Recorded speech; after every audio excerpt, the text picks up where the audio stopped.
Halo teman-teman, di pertemuan kelima ini kita akan melanjutkan pembelajaran mengenai kalimat. Nah, apa saja pokok bahasanya? Pertama kita akan lihat pengertian kalimat, lalu cara kalimat yang baik dalam ragam ilmiah, kemudian yang ketiga subjek berpreposisi, dan terakhir adalah konjungsi sebagai sarana kebahasaan dalam tulisan ilmiah. Apa yang dimaksud dengan kalimat? Tadi kita sudah mendiskusikan ini ya. Jadi kalimat adalah satuan bahasa terkecil yang mengungkapkan suatu pikiran, gagasan, dan perasaan yang utuh. Teman-teman harus menggarisbawahi kata terakhir yang saya sebutkan tadi, utuh ya. Jadi kalimat itu informasi atau gagasan atau perasaan yang disampaikannya itu harus utuh. Jadi kalau misalnya teman-teman menemukan ada gabungan kata ya, ada beberapa kata diawali dengan huruf kapital lalu diakhiri dengan tanda titik, jumlahnya misalnya 3 baris. Tapi ternyata setelah kita baca, kita tidak bisa mendapatkan informasi yang utuh dari gabungan kata tersebut. Berarti itu belum kalimat ya. Karena seringkali kita terjebak menulis panjang-panjang tapi ternyata kita belum memenuhi unsur minimal kalimat. Apa saja unsur-unsur yang biasanya ada dalam kalimat? Pertama ada subjek, kemudian predikat, objek, pelengkap, dan keterangan. Kita lihat slide kedua, apa syarat kalimat yang baik. Nah, kalau kita ngomong soal syarat kalimat yang baik, sebenarnya ini bisa dilihat lebih luas dikaitkan dengan syarat kalimat efektif ya. Apa syarat kalimat efektif? Ada koherensi, ada kepaduan, kelogisan, dan macam-macam ya. Nanti akan kita bahas secara lebih mendalam di pertemuan ke-6 soal kalimat efektif. Di pertemuan hari ini, saya hanya fokus mengingatkan teman-teman mengenai syarat minimal kalimat yang baik. Apa syarat minimal kalimat yang baik? Yakni kalimat yang memiliki subjek dan predikat. Nah, itu syarat minimal kalimat yang baik ya. Jadi nanti kalau teman-teman hendak menulis karangan ilmiah, paling tidak di dalam satu kalimat itu ada subjek, ada predikatnya, agar informasi yang teman-teman ingin sampaikan itu menjadi utuh. Kalau panjang subjek saja, ternyata akhirnya kan nggak tahu nih pembaca apa sih yang akhirnya dilakukan oleh si subjek itu atau gimana kondisi si subjek itu, keadaan si subjek itu ataupun sebaliknya. Panjang tapi ternyata punya keterangan ya atau hanya predikat saja. Nah, akhirnya kita tidak bisa mendapatkan informasi yang utuh dari gabungan kata yang panjang tersebut. Nah, ini dia ya, subjek dan predikat dalam kalimat. Jadi tuturan kalimat baku itu senantiasa menghendaki adanya kelengkapan. Dilihat dari segi struktur kalimat, kelengkapan itu ditandai dengan hadirnya subjek dan predikat yang saya sebutkan tadi. Nah, sekarang kita masuk, apa sih subjek, lalu apa predikat? Sebenarnya kalau kita ingin memahaminya secara kebahasaan, banyak sekali ya pendapat-pendapat para linguis atau para ahli bahasa mengenai pengertian subjek, predikat, objek, pelengkap, keterangan ya. Tapi di sini saya ingin menyederhanakan itu ya. Jadi kita memahaminya secara logika saja agar nanti ketika teman-teman nulis, teman-teman bisa ingat, oh ini belum ada subjeknya nih. Oh, kalau yang ini belum ada predikatnya gitu ya. Jadi secara logika, subjek itu bisa kita pahami sebagai sesuatu yang dijadikan pokok pembicaraan. Jadi di dalam kalimat teman-teman itu harus ada sesuatu yang dijadikan pokok pembicaraannya. Sedangkan kalau predikat adalah tindakan, keadaan, tempat, atau segala sesuatu yang berhubungan dengan pokok pembicaraan itu. Ingat, jadi tidak ada timbal baliknya. Ada sesuatu yang dijadikan pokok pembicaraan, kemudian ada yang kedua segala sesuatu yang berhubungan dengan pokok pembicaraan itu. Biasanya yang gabungan katanya tuh banyak, terdiri dari beberapa kata nih yang subjek.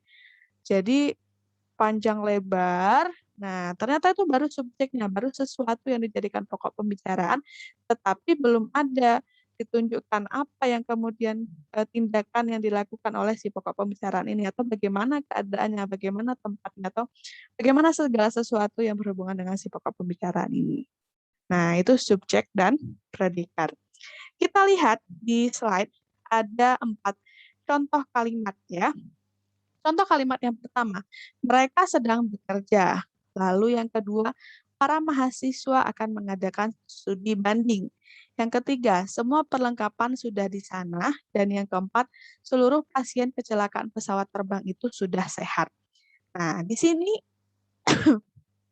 ada yang saya warnai merah, ada yang warna hitam.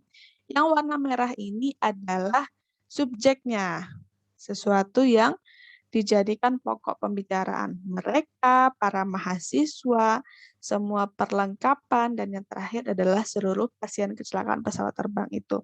Kemudian yang warna hitam adalah predikatnya. Jadi segala sesuatu yang berhubungan dengan pokok pembicaraan. Misalnya sedang bekerja. Nah, siapa yang sedang bekerja ini? Tentu saja si mereka ini. Akan mengadakan studi banding. Ini menunjukkan siapa? Menunjukkan para mahasiswa. Sudah di sana. Apa yang sudah di sana? Nah, semua perlengkapan. Sudah sehat. Keadaan sudah sehat ini untuk siapa? Untuk seluruh pasien kecelakaan pesawat terbang itu. Ini contoh kalimat karena sudah memenuhi syarat minimal kalimat ya. Ada subjek dan ada predikatnya. Oke, kita lanjut. Ini ada contoh bukan kalimat ya. Kenapa? Karena di sini belum memenuhi syarat kalimat, syarat minimal kalimat.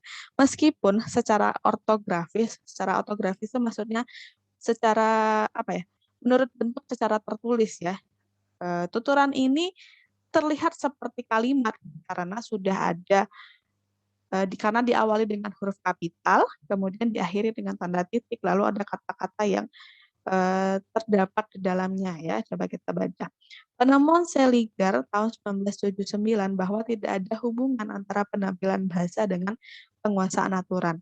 Nah, setelah kita baca lagi dengan seksama teman-teman, ini ternyata baru ngomong soal apa? Soal subjek ya. Jadi sesuatu yang jadikan pokok pembicaraan. Jadi kalau kita baca ini, oh ini tuh masih soal penemuan Seliger itu. Nah, gimana agar dia menjadi kalimat? Kita bisa menambahkan predikatnya. Bisa diselipkan di sini. Penemuan Seliger, nah ditambahkan menyebutkan misalnya. Menyebutkan, nah berarti penemuan Seliger akhirnya menjadi subjek, menyebutkan predikat dan yang lain baru mengikuti ya. Jadi kalau misalnya gini aja, ini baru subjek saja. Akhirnya belum sah menjadi kalimat. Oke, kita lihat contoh kedua. Teori pembelajaran bahasa, baik yang difokuskan pada pembelajaran maupun pembelajaran bahasa kedua, serta karakteristik situasi belajar bahasa secara formal maupun secara alamiah.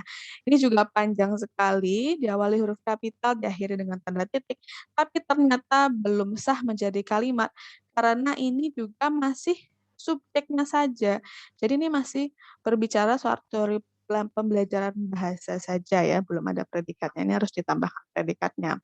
Kemudian yang ketiga, sebagai bagian masa yang tidak dapat dipisahkan dari masa kini, yaitu masa sesudah revolusi, ialah sejak tahun 1950 hingga masa kini, yang cukup meninggalkan bekas-bekas yang masih segar diingat dan dikenang oleh masyarakat Bantul pada umumnya.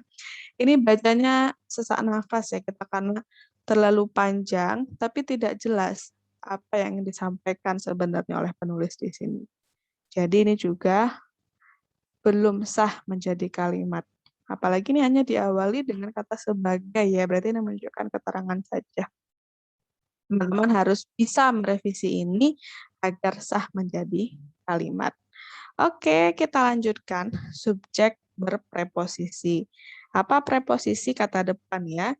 Kita langsung masuk ke contoh saja teman-teman. Jadi kita seringkali salah ya. Kita seringkali akhirnya membuat kalimat yang tidak jadi menjadi kalimat karena kita salah menempatkan kata depan. Nah, kita mulai kata depannya dengan kita memulai subjek dengan kata depan ya. Akhirnya itu jadi nggak jadi kalimat ya. Misalnya yang merah ini Di dalam keputusan itu menunjukkan kebijaksanaan yang dapat menguntungkan masyarakat umum. Nah, ini nggak sah jadi kalimat karena subjeknya diawali dengan kata depan. Harus diganti menjadi keputusan itu menunjukkan kebijaksanaan yang dapat menguntungkan masyarakat umum. Keputusan itu menjadi subjek, menunjukkan menjadi predikat. Kalau yang A tadi, di dalam keputusan itu, nah ini kan akhirnya menjadi keterangan ya, karena diawali dengan kata depan. Begitu juga contoh kedua, dari hasil penelitian itu nantinya akan dapat meningkatkan fungsi dan kedudukan bahasa daerah itu pada umumnya dan bahasa Indonesia khususnya. Ini sering sekali kita temui dalam skripsi ya atau tugas-tugas teman-teman. Dari hasil penelitian itu bla bla bla bla. Ini harus dihilangkan darinya. Diganti menjadi hasil penelitian itu telah akan dapat meningkatkan fungsi dan kedudukan bahasa daerah pada umumnya dan bahasa Indonesia khususnya. Hasil penelitian itu sebagai subjek kelak akan dapat sebagai predikat ya. Kalau ini akhirnya menjadi keterangan dari hasil penelitian itu. Nah, ini akhirnya menjadi keterangan. Oke, selanjutnya konjungsi sebagai sarana kebahasaan dalam tulisan ilmiah. Oh, ini langsung contoh ternyata ya. Sebelum masuk ke contoh, kita harus memahami dulu apa sih yang dimaksud dengan konjungsi ya. Konjungsi tentu saja penghubung ya teman-teman. Nah, konjungsi ini ada dua, ada konjungsi intrakalimat, yaitu penghubung yang menghubungkan bagian kata atau frasa di dalam sebuah kalimat, dan penghubung antar kalimat, yaitu penghubung yang menghubungkan satu kalimat dengan kalimat lainnya dalam suatu paragraf. Ini tipis sekali bedanya, intrakalimat dan antar kalimat. Tapi, kalau kita salah menempatkan, akhirnya kalimat kita tentu saja menjadi salah ya, menjadi bukan kalimat. Nah, kita lihat apa aja sih konjungsi itu. Yang pertama yang menunjukkan makna menjumlahkan dua hal atau lebih. Kalau di intrakalimat kita bisa pakai dan, serta, dan bahkan. Kemudian kalau antar kalimatnya bisa diganti dengan selain itu, di samping itu, begitu juga. Kemudian untuk menggambarkan hal berturut-turut, penghubung intrakalimatnya lalu, kemudian untuk antar kalimatnya bisa sama ya, atau ditambahkan selanjutnya juga bisa. Kemudian yang ketiga, untuk menunjukkan hal atau keadaan yang berlawanan, bisa menggunakan tetapi, namun, sedangkan, padahal, hanya, walaupun. Kalau antar kalimatnya, ini ditambahkan akan ya, akan tetapi, koma. Nah, jadi kalau tetapi nggak bisa dia di awal kalimat tetapi, koma, tapi kalau akan tetapi bisa. Lalu sebaliknya, meskipun begitu, walaupun demikian. Ini masih banyak saya pikir ya. Kemudian yang keempat, menjelaskan sebab atau alasan. Penghubung intra kalimatnya karena, sebab, oleh karena. Kalau antar kalimatnya oleh karena itu, sebab itu. Kemudian menjelaskan akibat hingga, sehingga, sampai. Kalau antar kalimatnya akibatnya. Jadi akibatnya, koma, bla bla bla bla. Ya. Lalu menunjukkan syarat atau kondisional. Jika, bila, apabila, asal, asalkan, seandainya. Untuk antar kalimatnya, jikalau begitu, bila begitu, seandainya demikian.